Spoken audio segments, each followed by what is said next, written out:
Hi friends, ఇదైతే Rajasthan breed. అయితే గత సంవత్సరం బక్రీద్ పండుగలో నాకు రాజస్థాన్కి చెందినటువంటి మేకల వ్యాపారి నా దగ్గరికి మేకపోతులు తీసుకురావడం జరిగింది. ఆ యొక్క మేకపోతు నేను 72,000కి అమ్మడం జరిగింది. నేను అతన్ని గీమ్లాడితే అతను నాకు ఈ యొక్క క్రాసింగ్ బ్రీడ్ నాకు కావాలంటే అతను ఒక మేక తెచ్చివ్వడం జరిగింది. తెచ్చిన తర్వాత ఆ మేక నా దగ్గరికి వచ్చి ఒక 2 నెలల తర్వాత ఈనడం జరిగింది. అయితే ఇది నా దగ్గర ఫీడ్ అయితే నేను ఈ యొక్క సైలేజ్ ఇలా అందిస్తాను. చాలా బాగా మరి ఎంతో అవి ఇష్టపూర్వకంగా ఈ మేత తినడం జరుగుతుంది.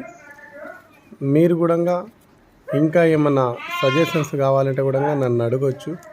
ఎందుకంటే వాటికి కొద్దిగా సైలేజీ దానిపైన కొద్దిగా కంది చిన్ని మనం వేసినట్టయితే అవి ఎంతో ఇష్టపూర్వకంగా మనం వేసినటువంటి ఫీడ్ని తినడం జరుగుతుంది.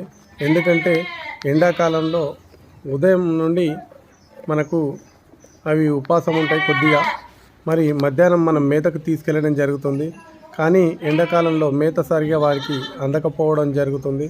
మరి ఈ సాయంకాలం మనము కొద్దిగా చేతి మేత అందించినట్టయితే ఆ యొక్క గొర్రెలు కానీ బాగుంటాయి.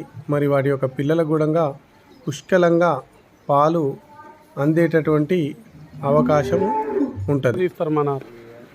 దయచేసి మీరు ఇంకేమన్నా సమాచారం కావాల్సి ఉంటే నన్ను అడగవచ్చు.